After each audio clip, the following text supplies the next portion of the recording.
আসসালামু আলাইকুম। আমি ডাক্তার মোহাম্মদ মাহমুদুল হাসান, সহযোগী অধ্যাপক, শিশু বিভাগ, ময়মনসিংহ মেডিকেল কলেজ হাসপাতাল। আজকে আমরা কথা বলবো যে ভ্যাকসিনেশনের সময় বাচ্চাদের জ্বর হলে কি করবেন সেই প্রসঙ্গে। সাধারণত যে আমাদের যে ভ্যাকসিনগুলো বাচ্চাদের দেওয়া হয়, এই ভ্যাকসিনগুলোর মধ্যে শুরুর দিকের যে ভ্যাকসিনগুলো সেগুলোতে সাধারণত ভ্যাকসিন দেওয়ার পর জ্বর হয়।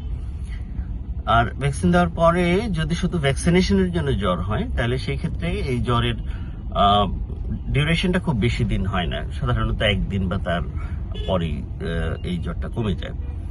তো সেই ক্ষেত্রে আমরা কি করতে পারি?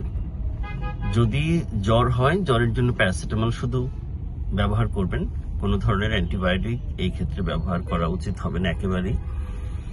আর জ্বরের সাথে ইনজেকশন দেওয়ার প্রসিডিওরের কারণে কখনো কখনো কোনো বাচ্চার একটু ব্যথা হতে পারে।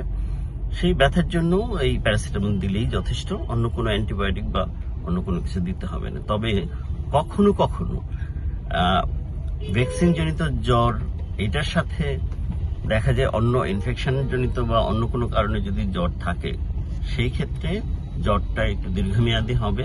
তখন জ্বরের স্বাভাবিক কারণগুলো নির্ণয় করে সেভাবে চিকিৎসা প্রদান করতে হবে। ধন্যবাদ সবাইকে।